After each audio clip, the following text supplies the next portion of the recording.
ওসমান রাদিয়াল্লাহু তাআলা আনহুর কাছে যাও। ওসমান রাদিয়াল্লাহু তাআলা আনহুর কাছে গেলেই তোমাকে একটা উট হাদিয়া দিয়ে দিবে। ওসমান তোমাকে একটা উট দান করে দিবে। সাহাবী একজন ভিক্ষুক মানুষ, ভিক্ষা করে চলেন।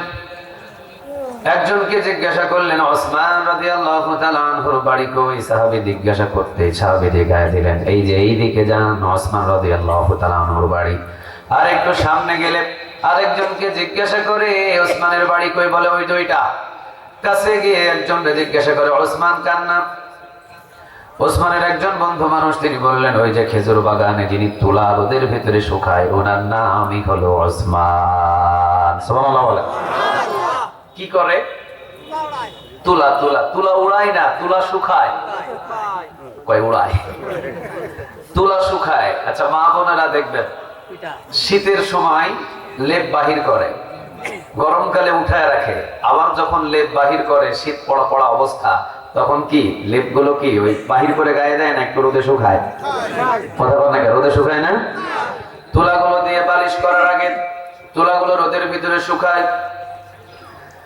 তিনি চিন্তা করলেন, কিরে ওসমান আমাকে একটা উঠা দিয়ে দিবে, কিন্তু ওসমান তুলা শুকায়, ব্যাপারটা কি? তাহলে তো ইনি কর্মচারী থেকেও আরো নিচু মানের মানুষ, এই মানুষটা কি আমার উঠা দিয়ে দিবে? বিশ্বাস হয় না। অনেক সময় বিল্ডিং দেখে আমরা ধারণা করি ওনার বাড়িতে গিয়ে হয়তো বা 2-10,000 টাকা পাওয়া যাবে, দেখা যায় 1 টাকাও পাওয়া যায় না। আসতে বলেন ঠিক?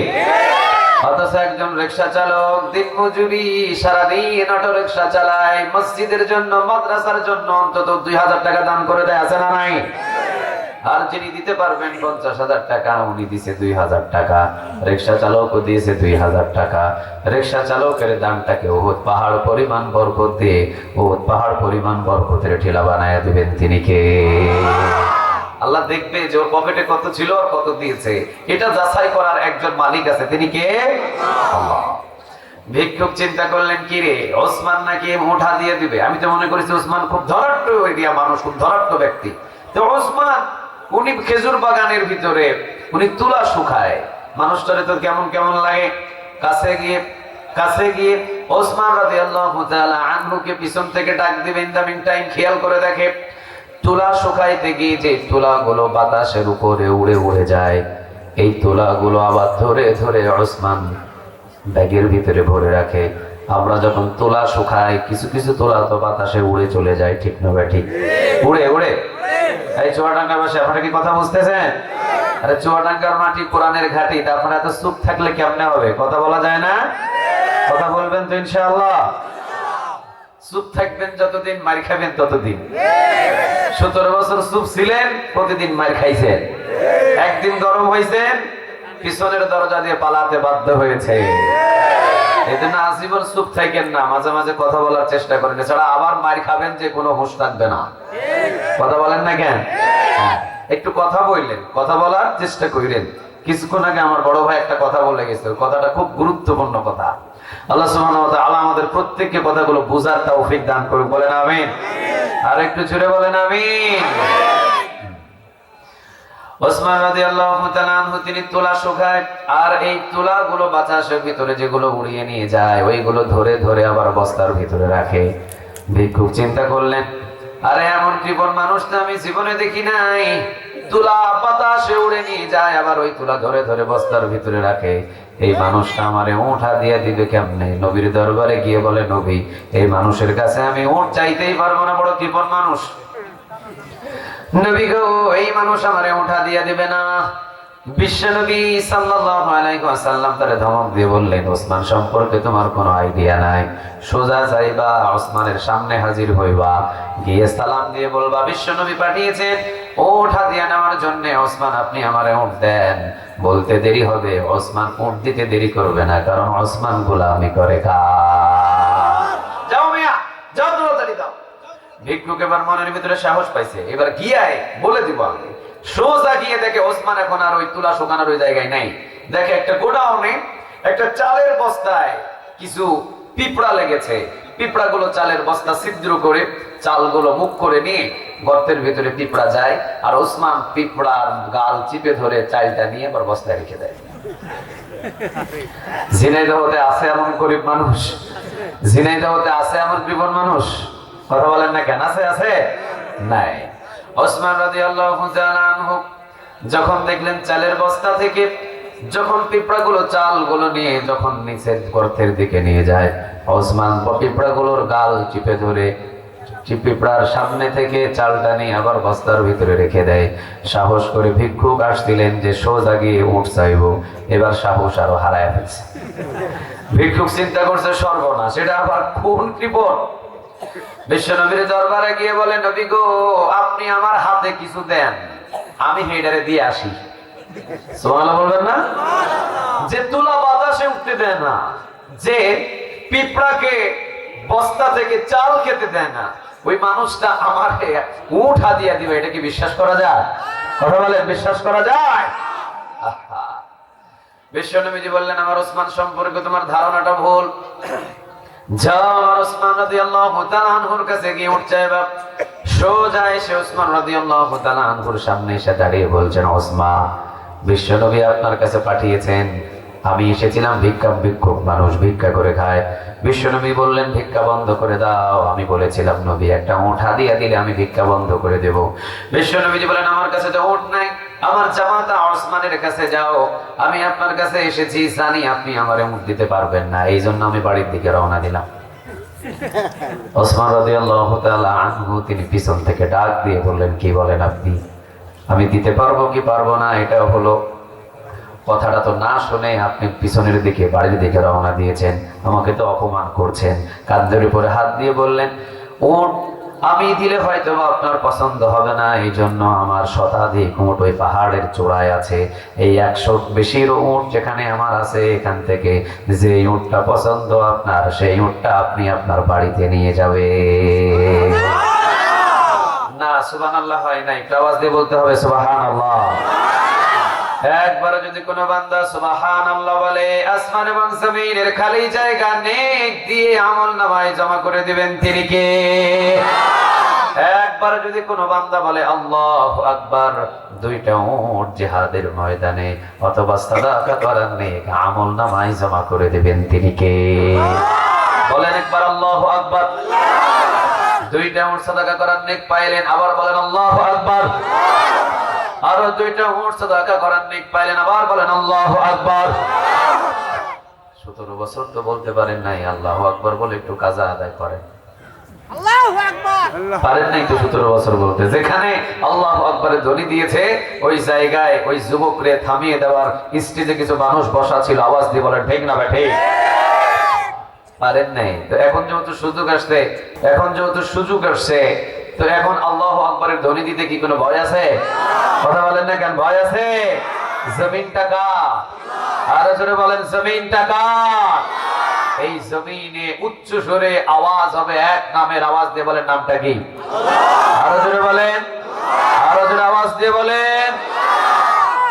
এই নামটা কখনো আস্তে নেওয়ার সময়, কথা বলেন, কোন সময় নাই।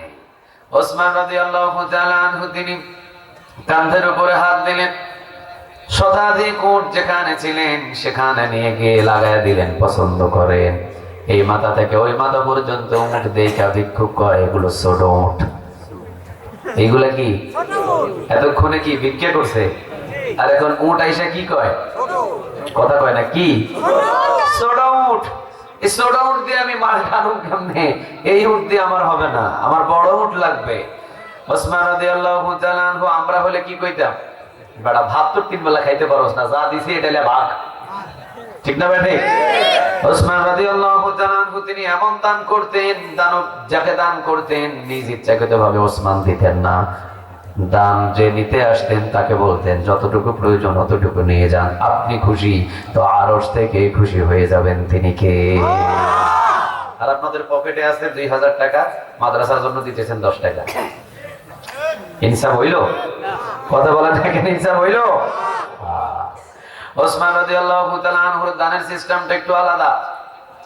এবার ওসমান রাদিয়াল্লাহু তাআলা আনহু তিনি বলেন, ঠিক আছে, শতাধিক উট আপনাকে আমি দেখিয়েছি, উট আপনার পছন্দ হয় নাই। ইয়ামিন শহর থেকে 17টা উট আসছে আমার এই মদিনাতে, আতরের সুগন্ধের ব্যবসার জন্য 17টা উট আমি ইয়ামিন শহরে পাঠিয়েছি মালামাল নিয়ে আসার জন্য। ইয়ামিন শহর থেকে 17টা উট ঢুকতেছে মদিনায়। আমার দস্তরখানায় একটু খাবারের জন্য আপনি বসেন, খাবার আহার করেন। একটু পরেই দেখবেন ইয়ামিন শহর থেকে উট এসে হাজির হবে, বোঝাই টানা, মাল টানা, বড় বড় উট। সেখান থেকে একটা পছন্দ করে আপনি লইয়া যায়। চিন্তা করে দেখেন। দস্তরখানায় উসমান রাদিয়াল্লাহু তাআলা আনহুর দস্তরখানায় বসলেন। বসতে বসতে বলতেছেন, উসমান, আপনি এমন মানুষ আমি তো চিনি নাই, কিন্তু আপনি এত কৃপণ কেন? উট হাদিয়া দিতেছেন আমারে, ভালো কথা, কিন্তু আপনি এত কৃপণ কেন? ওসমান বলতেছে, কই কৃপণতা কোথায় করলাম? আপনি আমার কাছে উট চেয়েছেন, আমি তো আপনাকে উট দেওয়ার জন্য রাজি আছি। উট তো আমি 100 শতাধিক উট দেখিয়েছি, পছন্দ হয় নাই, এখানে কৃপণতা কি পেলেন? 17টা উট আসবে ব্যবসা থেকে, সেখান থেকেও আপনাকে বাছাই করে বড় উটটা দিব আমি। তিনি বলতেছেন, না না, ওইটা না, আমি দেখিয়া ফেলছি আপনার গোপন ভিডিও। কথা বুঝতেছেন? আমি দেখিয়া ফেলছি আপনার গোপন ভিডিও। ওসমান কই, কি কয় ভিডিও দেখছে? কি ভিডিও দেখছে? আমি দেখিয়া ফেলছি আপনি বাতাসে যে তুলাগুলো উড়ে যায়, ওই তুলাগুলো পর্যন্ত বাতাসে উঠতে দেন নাই। তুলাগুলো ধরে ধরে আবার আপনি বস্তার ভিতরে ভরে রাখছেন। আপনার মতো কৃপণ মানুষ তো আমি দেখি নাই। ওসমান মুস্কি হাসি দিয়ে বলে, কি বলেন এটা? হায় হায়, যে তুলাটা শুকাইছি আমি, ওটা তো রাষ্ট্রীয় সম্পদ, ওইটা আমার রাসূল আমার কাছে আমানত রেখেছে। ওসমান, তোমার কাছে এই তুলাগুলো দিলাম, শুকায় আবার আমার কাছে জমা দিও। এগুলো 12.5 লক্ষ বর্গ মাইলের জনগণের সম্পদ। এই তুলাগুলো আমি গরিবদের পাশে বিলিয়ে দিব। চিৎকার দিয়ে পড়েন আল্লাহু আকবার। ওইটা রাষ্ট্রীয় সম্পদ, রাসূল আমার কাছে আমানত দিয়েছে। বাতাসে যদি একটা তুলার অংশ উড়িয়ে নিয়ে যায়, ওই একটা তুলার অংশ কিয়ামতের দিনে উসমানের কাছ থেকে হিসাব নেবেন তিনি কে? আল্লাহ। ওটা রাষ্ট্র সম্পদ, ওটা উসমানের সম্পদ নয়। উসমানের সম্পদ যদি ধুলায় মিশে যায়, ওসমানকে হয়তো হিসাব দিতে হবে না, কিন্তু রাষ্ট্রীয় সম্পদ আপনার কাছে জমা রেখেছেন সরকার, সেটা যদি 19 থেকে 20 করেন, 20 থেকে 19 করেন, রোডের বদলে 5 দেন, কিয়ামতের ময়দানে দাঁড়ায় জবাব দিতে হবে। আল্লাহর দরবারে জবাব দেওয়া ছাড়া আপনি এক পা কদম পরিমাণ নড়ানো সম্ভব? কথা বলেন, সম্ভব নয়। কি বলেন? তুলা তো রাষ্ট্রীয় সম্পদ, নবী আমারে দিয়েছে। ওসমান, তোমার কাছে এটা আমানত, শুকায়া ভালো করে প্যাকেটে ভরে আমার কাছে দিও, এটা আমি গরিবদের মাঝে বিলিয়ে দিব। সুবহানাল্লাহ বলেন। ভিক্ষুক চোখের পানি পড়া শুরু হয়েছে ওসমান রে। কিভাবে আপনি আমানতের পাবন্দি করেন, কিভাবে আপনি আমানতের হেফাজত করেন? ওসমান রাদিয়াল্লাহু তাআলা আনহুকে এবার বলতেছেন, ওসমান, দ্বিতীয় যে দৃশ্যটা আমি দেখলাম, দ্বিতীয় দৃশ্যটা হলো চালের বস্তা থেকে পিঁপড়াগুলো চাল নিজে খাবার জন্য গর্তের ভিতরে নিয়ে গেছে। আপনি পিঁপড়ার মুখটাকে চিপে ধরে চালটা নিয়ে আবার বস্তার ভিতরে রেখেছেন। এমন কৃপণ মানুষ কি পৃথিবীতে আছে? ওসমান রাদিয়াল্লাহু তাআলা আনহু এটাই একই কথা বললেন। আমার গোডাউনে 12.5 লক্ষ বর্গ মাইলের জনগণের চালগুলো নবী জমা রেখেছেন। এখান থেকে যদি এক চুল পরিমাণ, একটা চাল পরিমাণ যদি সম্পদ পিঁপড়াও নিয়ে যায়, কিয়ামতের ময়দানে 12.5 লক্ষ বর্গ মাইলের জনগণের সম্পদ ওসমানের কাছ থেকে আদায় করে নেবেন তিনি কে? নেতাগিরি করা সহজ, কিন্তু ইনসাফের নেতাগিরি করা বড় কঠিন। আসতে বলেন ঠিক। যদি অন্তরে কোরআনের ভয় না থাকে, যদি অন্তরে আল্লাহর ভয় না থাকে, যদি কলিজার ভিতরে তাকওয়া না থাকে, আল্লাহর ভয় না থাকে, কিয়ামতের বিচারের ভয় না থাকে, রাষ্ট্রীয় সম্পদ হাতে দিলে 19 থেকে 20 হওয়ার সম্ভাবনা 100% থাকে। ঠিক না বেটি? মৃত্যুর ভয় যদি না থাকে, তাহলে তো রাষ্ট্রীয় সম্পদ চুরি করে বেগম পাড়ায় বাড়ি হতেই পারে। কথা বলেন না কেন? ওসমান রাদিয়াল্লাহু তাআলা আনহু তিনি বললেন, এগুলো সম্পূর্ণ রাষ্ট্রীয় সম্পদ। রাষ্ট্রীয় সম্পদ কিভাবে আমি আমানতের খেয়ানত করি, এই জন্য আমি যত্ন করে রেখে দিয়েছি। আপনি ভুল বুঝেন না। নাস্তা করতে করতে ভিক্ষুকের চোখ দিয়ে পানি পড়ে। ওসমান রাদিয়াল্লাহু তাআলা আনহু ইয়ামিন শহর থেকে সুগন্ধি আতরের যেই 17টা উট ব্যবসার জন্য পাঠিয়েছিলেন, 17টা উট এসে মদিনার ভিতরে ওসমানের বাড়ির দরজায় হাজির হয়েছে। কর্মচারীগুলো ওসমানকে ডাক দিলেন। ওসমান বললেন, সমস্ত মালামাল নামাও। মালামাল নামালেন। লাইন ধরে 17টা উট দাঁড়িয়ে আছে। উঠের একটা নিয়ম হলো লাইন ধরে দাঁড়িয়ে থাকে, আর আমাদের মুসলমানদের নিয়ম হলো হাজার ফিরাইলেও আমরা লাইনে দাঁড়াইতে পারি না। আসতে বলে ঠিক, আমরা লাইন ধরে চলতে পারি না। আর উঠের নিয়ম হলো সামনের উঠ যেমনে যাবে, পিছনে 100 উঠ থাকলে ওই সামনের উঠের অনুসরণ করে চলে যাবে। চিৎকার দিয়ে বলেন আল্লাহু আকবার। 17টা উঠ লাইন ধরে দাঁড়ানো আছে। এবার ওসমান সমস্ত মালামাল নামিয়ে নিয়ে এই ভিক্ষুককে নিয়ে বলতেছে, এগুলো আমার সবচাইতে মাল টানা বড় উট, আপনার যেটা পছন্দ হয় এটা লইয়া যান। সুবহানাল্লাহ নাই? ভিক্ষুক পিছন থেকে দেখা শুরু করলেন। পিছন থেকে দেখতে দেখতে সামনের উট যেটা দাঁড়ানো ছিলেন, লাল বর্ণের উট, দেখতে বড় সুন্দর। ভিক্ষুক বলে, ওসমান ভাই সামনের উটটা আমার বড় পছন্দ হয়েছে, এটা আপনি আমারে হাদিয়া দিয়ে দেন। ওসমান রাদিয়াল্লাহু তাআলা আনহু বললেন, লইয়া যান, পিছনের দিকে তাকানোর দরকার নেই। সুবহানাল্লাহ বলবেন না? সামনের উটের রশি ধরে যখন টান দিয়েছেন, পিছনের 16টা উট তখন সামনের উটের সাথে রওনা দিয়েছেন। কর্মচারী ওসমানকে জিজ্ঞাসা করছেন, ওসমান দিলেন একটা উট, পিছন দিকে 16টা উট ওই সামনের উটের সাথে রওনা দিয়েছেন। ওসমান ঘরের ভিতরে থেকে বলতেছেন, তাকে বলে দাও, সে যদি 17টা উট নিতে রাজি থাকে, যেহেতু রওনা দিয়েছে তার পিছে পিছে 17 উট আমি তার জন্য হাদিয়া দিয়ে দিলাম। কারে বলে দাম? কারে বলে দাম? কারে বলে দাম? সুবহানাল্লাহ বলবেন না? একটা আওয়াজ দিয়ে বলা যায় না সুবহানাল্লাহ? ওসমান রাদিয়াল্লাহু তাআলা আনহু তিনি দান করতে বেশি ভালোবাসতেন, তিনি দান করতে বড় পছন্দ করতেন। আরেকজন বিশ্বনবীর জামাতা ছিলেন, নাম হলেন আলী রাদিয়াল্লাহু তাআলা আনহু, উনি আবার খাওয়াতে পছন্দ করতেন। সুবহানাল্লাহ বলবেন না? ওনার খাওয়ানোটা ছিল বড় পছন্দের, দান করাটা ছিল বড় পছন্দের। ফাতিমা রাদিয়াল্লাহু তাআলা আনহা তিনি জ্বরে আক্রান্ত। জ্বরে আক্রান্ত হইলে অনেক সময় অনেক জিনিস খাইতে আমাদের ইচ্ছা করে, ঠিক না ভাই? ঠিক। ফাতিমা রাদিয়াল্লাহু তাআলা আনহা তিনি বললেন, আলী আপনি একটু আমারে আনার ফল খাওয়ান। আনার ফল চিনেন তো না? কি এটারে বলে? ডালিম। কি বলে? ডালিম বলে। আনার ফল। আলী আপনি একটু আমারে আনার ফল খাওয়ান, ডালিম খাওয়ান একটা। হযরত আলী রাদিয়াল্লাহু তাআলা আনহু বাজারে গেলেন, বাজারে থেকে ডালিম ফল একটা কিনলেন, চাদরের ভিতরে নিয়ে চুপি চুপি ঘরের দিকে রওনা দিয়েছেন। একজন ভিক্ষুক দাঁড়িয়ে বলছেন, আলী রে, তোমার চাদরের ভিতরে যে ডালিম ফলটা আছে, ডালিম ফলের অর্ধেকটা আপনি একটু আমারে হাদিয়া দেন। সুবহানাল্লাহ বলেন। আলী রাদিয়াল্লাহু তাআলা আনহু বলে, কি রে, আমি ডালিম ফল কিনলাম বাজারে, এই ডালিম ফলের খবর আমি ছাড়া, দোকানদার ছাড়া কেউ জানে না, আর এই বেটা ভিক্ষুক হে জানলো কেমনে? আলী রাদিয়াল্লাহু তাআলা আনহু অবাক হয়ে ডালিম ফলটা বাহির করে অর্ধেক ভেঙে অর্ধেক দিলেন, অর্ধেকটা নিয়ে রওনা দিলেন। পিছন থেকে ডাক দিয়ে বলে, আলী দিলেনই যখন, তখন পরিপূর্ণ ভিক্ষুকরে তো খুশি করতে পারলেন না, পরিপূর্ণ যদি পুরা ডালিমটাই আমারে দিয়ে দেন, আমি খুশি তো খুশি হয়ে যাবেন। তিনি কে? আলী বললেন, যা বেটা তুই খুশি থাক, যা। পুরা ডালিমটা তারে দিয়ে খালি হাতে বাড়ির দিকে রওনা দিয়েছে। ফাতিমা রাদিয়াল্লাহু তাআলা আনহা কয়, ডালিম ফল কই নিছিলাম, ভিক্ষুক পাইছিলাম, এই ভিক্ষুক আমি কেমনে ডালিম কিনছি এই খবরটাও সে টের পাইছে, চাইছে পুরাটাই দিয়ে চলে আসছে। হযরত আলী রাদিয়াল্লাহু তাআলা আনহুর কথা শুনে ফাতিমা রাদিয়াল্লাহু তাআলা আনহাও খুশি।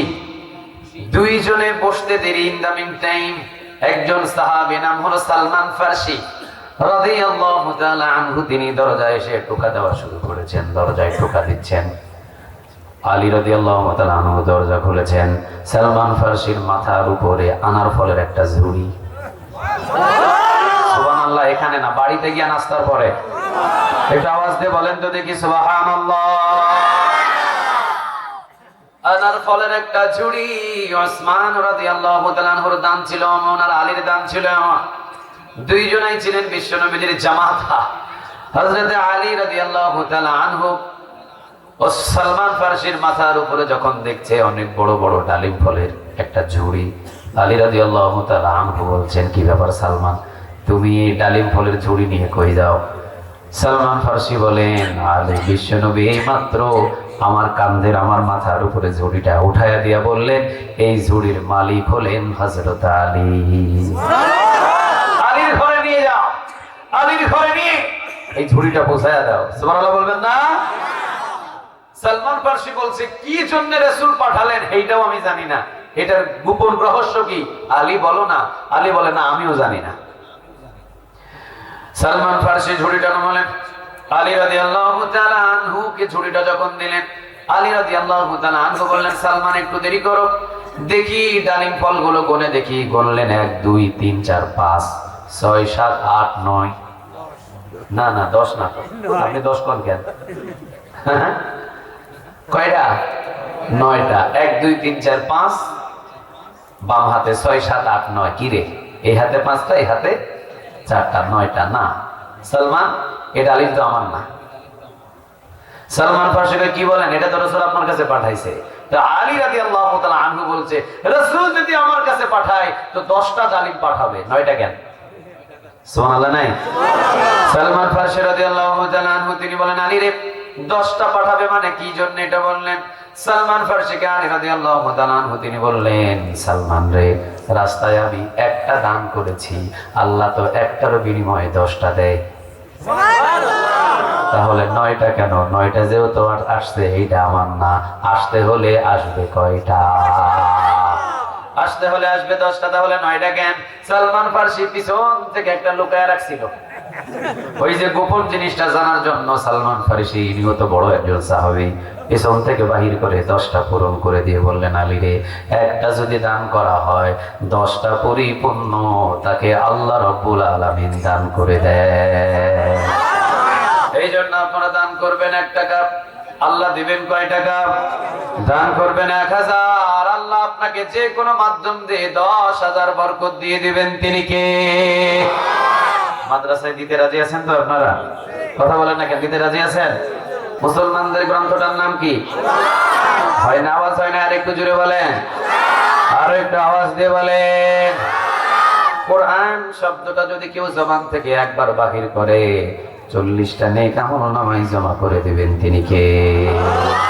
ইন্নাহু লাকুরআনুন কারীম। কোরআন শব্দটা কোরআনে আছে। আর রহমান আল্লামাল কোরআন। কোরআন শুনতে যারা আসে তাদের সম্মান এবং মর্যাদা বাড়িয়ে দেন। তিনি কে? আর একটু জোরে বলেন, তিনি কে? বিশ্বনবী কোরআন থেকে কথা বলছেন, এই কিতাব থেকে, এই গ্রন্থটা থেকে। এটার নাম কি? এই কোরআন থেকে রাসূল কথা বলা শুরু করেছে। একজন সাহাবী দাঁড়িয়ে আছেন, কথা বুঝতেছেন আমার? কে আছে দাঁড়ায়া? কথা কয় না, কে আছে দাঁড়ায়া? সাহাবী। যেগুলো মনোযোগ নাই সেগুলো উঠে চলে যান, না হয় দরকার নাই। মনোযোগ 100 জন থাকলে আমার আলোচনা ইনশাআল্লাহ জমে যাবে। আর যেগুলো বসে আছে একটু খেয়াল করে আলোচনা শুনেন। যদি আলোচনা খেয়াল করে শুনেন, গায়েব থেকে বারাকা দান করে দিবেন। তিনি কে? একটু খেয়াল করে শুনেন। বিশ্বনবীজি কোন কিতাব থেকে কথা বলছেন? কোরআন থেকে। কে দাঁড়িয়ে আছে? একজন সাহাবী। রাসূলের নিজের চাদর ছিল, বুঝছেন? এই চাদরটা খুলে সাহাবীর কাছে দিয়ে বলতেছে, তুমি আমার চাদরে বসো। সাহাবী বললেন, নবী কি বলেন? আমি আপনার চাদরে বসবো। বিশ্বনবীজি বললেন, যে কোরআন শুনতে আসে আমার চাদর থেকেও তারা সম্মান বাড়ায় দেয়। তিনি কে? বিশ্বনবীজি বললেন, কোরআন থেকে যদি 1 ঘন্টা কেউ আলোচনা শুনে 500 রাকাত কবুল হওয়া নফল নামাজের নেক তার আমলনামায় জমা করে দেয়। তিনি কে? আর কোরআন থেকে যারা আলোচনা শুনতে আসে পিছনের যত গুনাহ আছে সমস্ত গুনাহ মাফ করে দেন। তিনি কে? আল্লাহ রাব্বুল আলামিন বলছেন, ইন্নাহু লাকুরআনুন কারীম।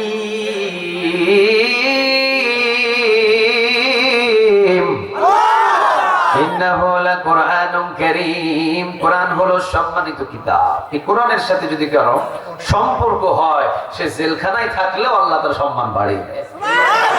কোরআনের সাথে যদি কারো সম্পর্ক হয়, সে আয়না ঘরে থাকলেও আল্লাহ তার সম্মান বাড়িয়ে দেয়। কোরআনের সাথে যদি কারো সম্পর্ক হয়, রফিকুল ইসলাম মাদানির মতো ছোট মানুষ হলেও তার সম্মান এবং মর্যাদা আকাশচুম্বী করে দেয়। চিৎকার দিয়ে বলেন ঠিক না ঠিক? আর কোরআনের সাথে যদি কেউ বেয়াদবি করে, সে ওবাইদুল কাদের হলেও চোরের মতো তাকে পালাতে হয়। কোরআনের সাথে যদি কেউ বেয়াদবি করে, সে দেশের প্রধানমন্ত্রী হলেও পিস্তলের দরজা দিয়ে চোরের মতো তাকে পালাতে হয়। আর কোরআনের সাথে যদি কেউ সম্পর্ক হয়, তো সে যাই হোক তার সম্মান এবং মর্যাদা বাড়িয়ে দেন। তিনি কে? আল্লাহ রাব্বুল আলামিন বলছেন, ইন্নাহু লাকুরআনুন কারীম। ফি কিতাবিম মাকনুন লা ইয়ামাসসুহু ইল্লাল মুতাহহারুন। কোরআন হলো সম্মানিত কিতাব। কোরআন হলো এত সম্মানিত কিতাব, ওযু ছাড়া গোসল ছাড়া টাচ করা যাবে না। কার হুকুম বলেন? আরো জোরে বলেন কার? আল্লাহ বলছেন কোরআন সম্মানিত কিতাব। কোরআনের সাথে যদি লেগে থাকেন, কোরআনের যদি কর্মীও হতে পারেন, রেগুলার লেখাপড়া যদি কোরআন দিয়ে করতে পারেন, কোরআনের সাথে যদি সম্পর্ক করতে পারেন, সম্মান এবং মর্যাদা বাড়ায় দিবেন তিনি কে? দেখেন না, প্রতিনিয়ত কোরআন ঘরের ভিতরে তেলাওয়াত করা হয়। মা বোনেরা দেখবেন এইভাবে কোরআনটা কার উপরে রাখে জানি? কার উপরে রাখে? রেহেল। দাম কত? 30 টাকা। কয় টাকা? 30 টাকা। 30 টাকার একটা রেহেলে প্রতিনিয়ত কোরআনটা পড়তেছে। হঠাৎ করে যখন রেহেলে লাথি লাগে কি করে? কথা বলেন, কি করে? অথচ ঘরের ভিতরে দামি সোফা আছে, ঘরের ভিতরে দামি খাট আছে, ডাইনিং টেবিল আছে, লাথি লাগলে সালাম নাই। 30 টাকা রেহেলে কোরআন পড়ে, লাথি লাগলে সালাম দেয়। বুঝতে হবে 24 ঘন্টার রেহেলের সাথে কোরআনটা লেগে থাকার কারণে ওই 30 টাকার রেহেলের সম্মান মর্যাদা জমিনে বাড়ায় দিয়েছেন তিনি কে? আমরা একটা গ্রন্থের সাথে সম্পর্ক গাঢ় করতে চাই, গ্রন্থটার নাম কি? আর একটু জোরে বলেন, নাম কি? বাড়িতে গিয়ে সূরা ইব্রাহিম বাহির করবেন। সূরাটার নাম কি? না হয় না, আর একটু। ইব্রাহিম আলাইহিস সালাম রে চিনেন? যিনি একা তাগুতের বিরুদ্ধে লড়াই করেছে। সুবহানাল্লাহ বলেন। যিনি একা নমরুদের বিরুদ্ধে লড়াই করেছে। ইমানদার কখনো সংখ্যা দেখে না, ইমানদার শুধু ঈমান নিয়ে ঝাঁপিয়ে পড়ে একজনের দিকে তাকিয়ে যুদ্ধের ময়দানে আওয়াজ দিয়ে বলেন তিনি কে? বদরের প্রান্তরে 1000 রাষ্ট্র কাফেরের দল 313 জন নিয়ে রাসূল রওনা দিলেন। অথচ বদরের প্রান্তরে সংখ্যা ছিল 3 ডাবল বেশি কাফের, আর রাসূলুল্লাহ ছিলেন 313 জন। রাসূলদেরকে বিজয় দান করে দিলেন তিনি কে? মুসলমানেরা কি সংখ্যা দেখে? কথা বলেন, সংখ্যা দেখে? ইব্রাহিম আলাইহিস সালামের নামে আল্লাহ রাব্বুল আলামিন একটা কোরআনের সূরা নাজিল করে দিয়েছে। এই সূরা ইব্রাহিম বাড়িতে গিয়ে খুলবেন, আমি নোট করে দিচ্ছি আপনাদের। সূরা ইব্রাহিমটা বাড়িতে গিয়ে খুলে সূরা ইব্রাহিমের প্রথম নাম্বার আয়াতটা একটু তেলাওয়াত করবেন। আলিফ লাম রা, হুরুফে মুকাত্তাআ। আল্লাহ রাব্বুল আলামিন এবারে বলছেন কিতাবুন আনসালনাহু ইলাইকা লিতুখরিজান الناس من الظلمات إلى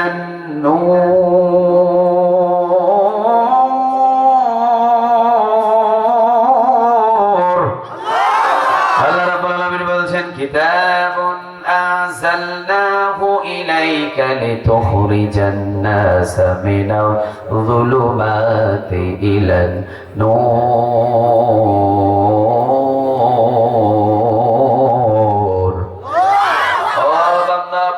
এই কোরআনটা যেমন তেমন কোন কিতাব নয়। ও নবী, জাহান্নামের সব অন্ধকার পথ থেকে জান্নাতের সোজা পথ দেখানোর জন্য কোরআনটারে নাজিল করে দিয়েছেন তিনি কে?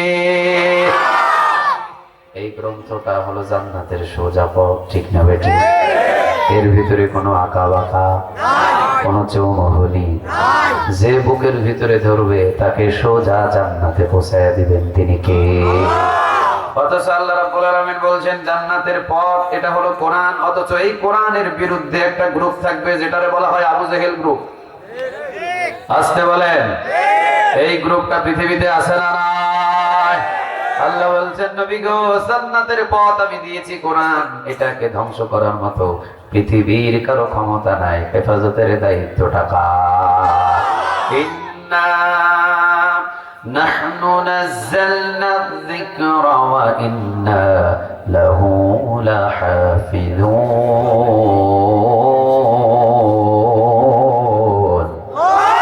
ও নবী, কোরআন নাজিল করেছি আমি, হেফাজতের দায়িত্ব বাংলার জমিনের মানুষদের নয়, হেফাজতের দায়িত্বটা কার? ও নবী, আজকে নতুন নয়, কিয়ামত পর্যন্ত এই কোরআনের বিরোধিতা থাকবে। সুবহানাল্লাহ বলেন। কে বলছেন? আরো জোরে বলেন কে? ওই জামানায় আবু জেহেল কোরআনের বিরোধিতা করেছে, আর এই জামানায় আবু জেহেলের নাতিপুতি কোরআনের বিরোধিতা করবে। আসতে বলেন ঠিক। ওই জামানায় আবু জেহেল, আবু লাহাব, উতবা, শাইবা, মুগীরা, আবু সুফিয়ান কোরআনের কথাগুলো বন্ধ করে দিয়েছে। এই জামানায় আবু জেহেল নাই, কিন্তু আবু জেহেলের উত্তরসূরি আছে, তারাও কোরআনের মাহফিলগুলো 144 তারা জারি করে বন্ধ করেছে। কথা একটা আছে না, আবু জেহেল নাই, কিন্তু আবু জেহেলের নাতিপুতি কি নাই? কথা বলেন, আছে আছে।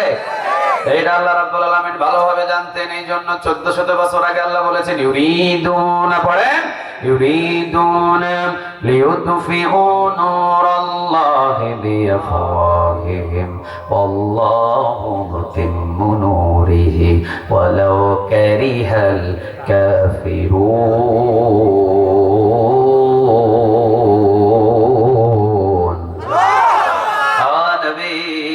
এই জামানায় কোরআনের বিরুদ্ধে অনেক মানুষ হামলা করবে, কোরআনের বিরুদ্ধে মামলা করবে, কোরআনটাকে বন্ধ করে দেওয়ার জন্য, ফু দিয়ে কোরআনের বাতি নিভিয়ে দেওয়ার জন্য চেষ্টা করবে, পারবে না। কিয়ামত পর্যন্ত কোরআনের আলোটাকে জমিনে জমিনে ছড়ায়া দিবেন তিনি কে?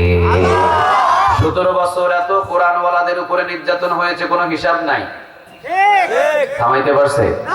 বন্ধ করতে পারছে?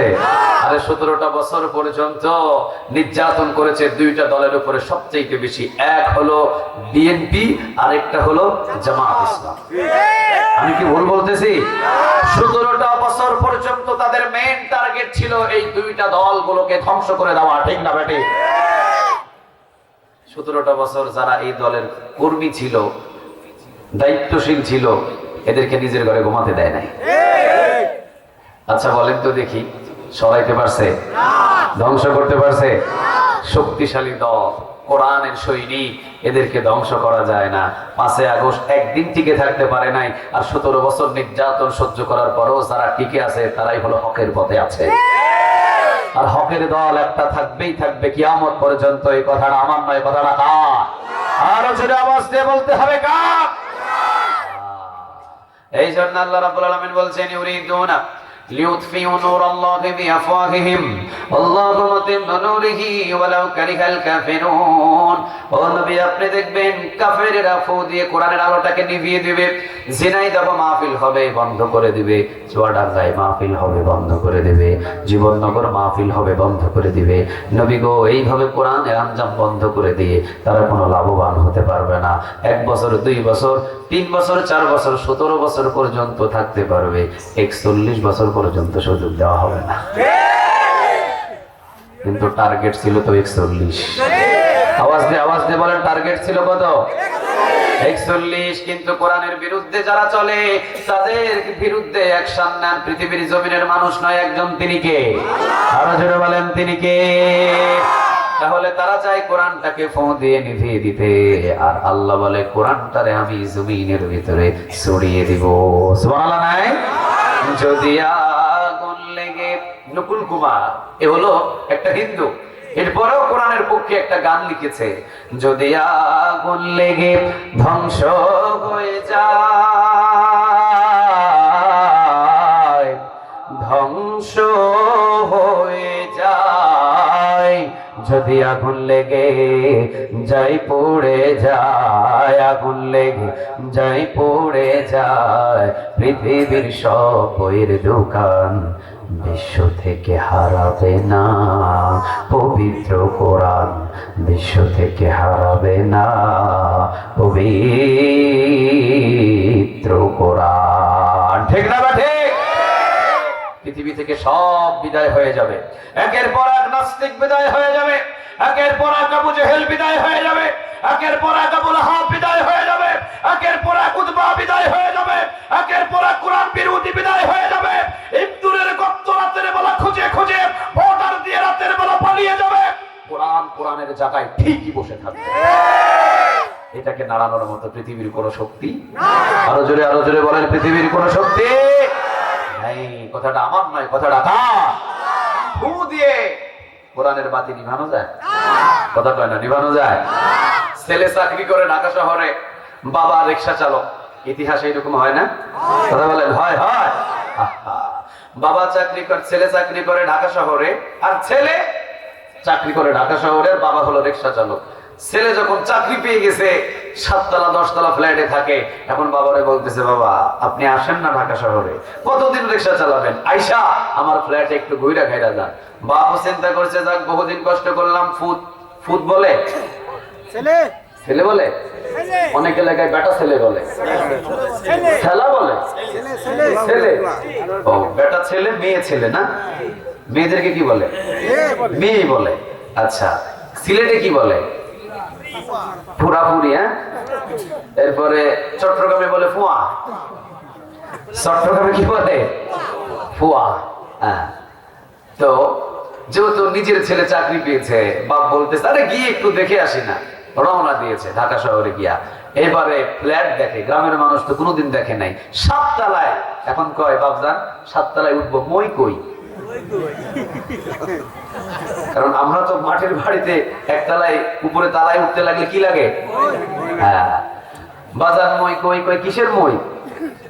ওই 7 তলায় উঠার জন্য মই লাগে না? কয় না বাবা, এক টিপ দিবেন লিফট খুলে যাবে, 7 তলায় টিপ দিবেন চু করে 7 তলায় পৌঁছায় দেবে। চলে নিয়ে গেছে ছেলে তার বাবারে 7 তলার উপরে উঠা। এখন বুইড়া বেটা খুব আরামসে বাস খাটের ভিতরে শুয়ে টুয়ে আছে। সন্ধ্যা হয়েছে, সারা শহর ঢাকা শহর ঘুরায় টুরায় সন্ধ্যাবেলা ছেলে বলতেছে, আব্বা যান খাবার টাবার খান। খাবার টাবার শেষ, ছেলে বলতেছে, এখন আপনি নাক ডাকায়া ঘুমান। এখন ছেলে ঘুমান কই? ছেলের রুমে চলে গেছে। বুইড়া বেটার একটা অভ্যাস হলো, ঘুমের আগে পাতার বিড়ি না টানলে ঘুম আসে না। এমন গ্রামের মানুষের অভ্যাস নাই? ভাত খাবে, ভাত খাওয়ার পরে গিয়ে একটু বসবে, বৈশা 1-2টা টান দিবে, এরপরে একটা অন্তত খাবে। খাওয়ার পরে গিয়ে সারাদিন তো টানতে পারে নাই, ছেলে ছিল, চিন্তা করছে ঘুমানোর আগে যদি একটা শোক টান না দিতে পারি তাহলে তো সারা রাত বেহুলে যাবে, না ঘুমই আসবে না আমার, তাহলে বাহির করি। বাহির করছে, তো বাহির করার পরে গ্রামের মানুষ না, গ্রামের মানুষে কি আর গ্যাস লাইট লাগে? গ্যাস লাইট লাগে না, কেরোসিন তেল দিয়ে যে চারাক বাতিটা জ্বলে, চিনেন? চারাক বাতি চিনেন? এই চারাক বাতিতে একটু কি ধরলে বিড়ি ধরে যায়, এরপর টানা শুরু করে।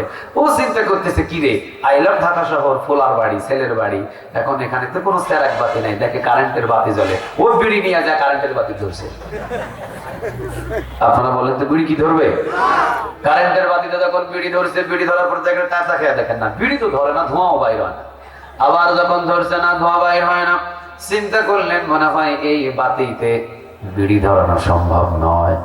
বাপ তো গ্রামের মানুষ, এবারে চিন্তা করেছে বিড়ি যখন খাওয়া হলো না, থাক, তাহলে তো ঘুমাতে হবে। ঘুমানোর সময় চারাক বাতিটা নিভাই কিভাবে?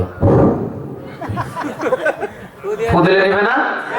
চারাক বাতি ফু দিলে বাতি নিভে যায়। এখন এই গ্রামের বুড়া বেটা ও এখন ওই যে বাতিটা জ্বলে সেইটারে এমনি করে। আচ্ছা বলেন তো, ফু দিলে বাতি নিভানো যাবে? কথা বলেন, নিভানো যাবে? 2টা ফোঁ দিলে নিবে না, 3 ফোঁ দিছে কয় নিবে না। কি রে বাতি নিবে না কেন? ব্যাপারটা কি? ফোঁয়ায় বাতি নিবে না। এবার আস্তে করে 10 থেকে 15টা ফোঁ দেওয়ার পর যখন রাগ ধরে গেছে, চিন্তা করছে ফোঁ মনে হয় অনেক দূর থেকে হইতেছে, এই জন্য ফোঁ গিয়া লাগে না, লঙ্গিটারে জড়ায়া দিয়া পেঁচায়া পিছনে গুঁজা, এটারে কি বলে? কাঁচা।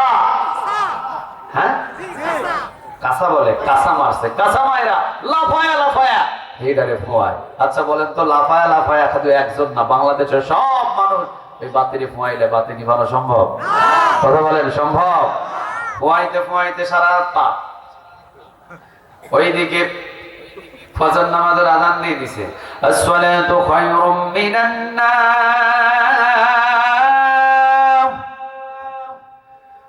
আসসালাতু খায়রুম মিনান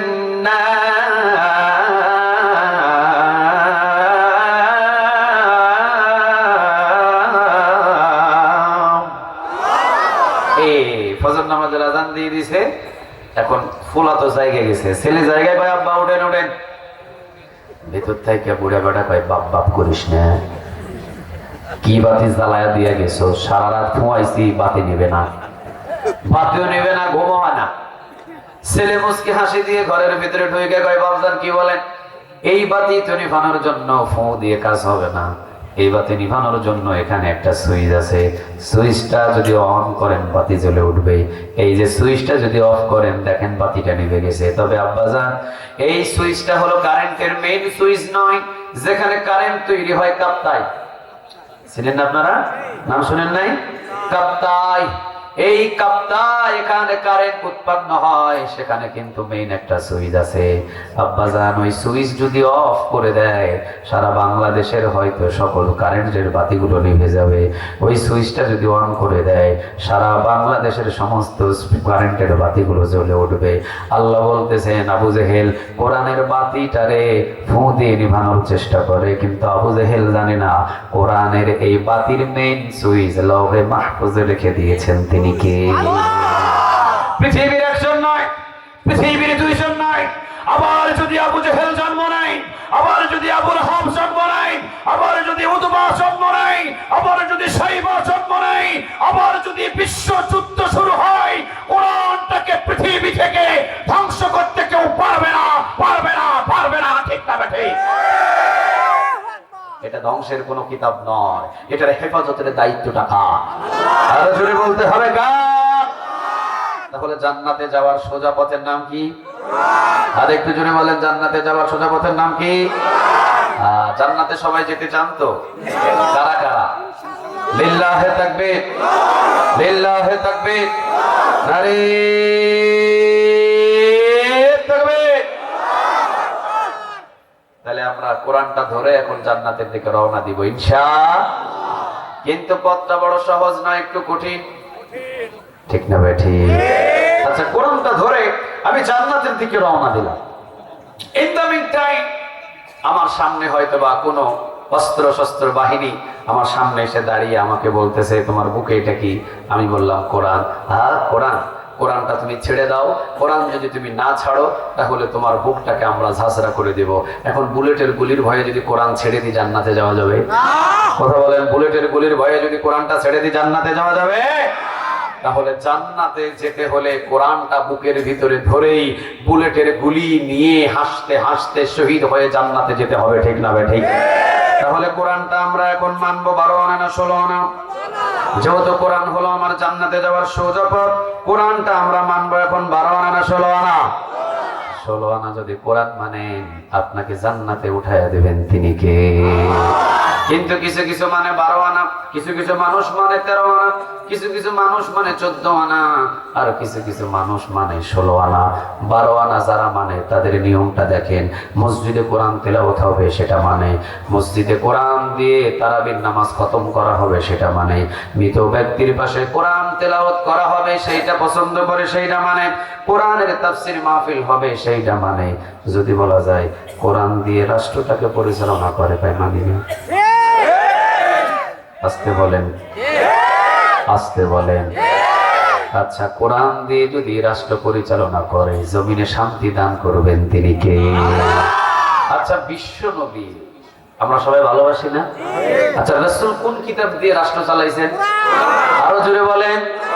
রাসূল বিদায় হওয়ার পরে আবু বকর কোন কিতাব দিয়ে রাষ্ট্র চালিয়েছে? ওমর কোন কিতাব দিয়ে রাষ্ট্র চালিয়েছে? পৃথিবীর সমস্ত সাহাবীরা যদি কোরআন দিয়ে রাষ্ট্র চালায়, আজ পৃথিবীতে কোনো আইন এই বাংলার জমিনে শান্তি আর পারে না যতক্ষণ না কোরআনের আইন পার্লামেন্ট থেকে বাস্তবায়ন না হয়। যারাই বসুক, আমার বিএনপি ভাইয়েরা বসুক, আবার আওয়ামী লীগ এসে বসুক, অথবা চরমনাই গিয়ে বসুক, অথবা জামাত ইসলাম গিয়ে বসুক, যে বসুক, কোরআনের আইন চালু করে দেন, পুরা বাংলার জমিনটা জান্নাতের বাগান হবে। আমার বাড়িতে যদি আগুন লাগে কি দিবেন? সবাই তো তেল দেওয়ার জন্য বসে আছে। বাংলাদেশে দাও দাও করে আগুন জ্বলছে, এই আগুনটা নেভানোর জন্য পেট্রোল, কেরোসিন, ডিজেল দেওয়ার কোনো প্রয়োজন নাই। কোরআন নামক এই পানিটা পার্লামেন্টে বসায় আইন চালু করে দেন, বাংলার জমিনটারে শান্ত বানায়া দিবেন তিনি কে?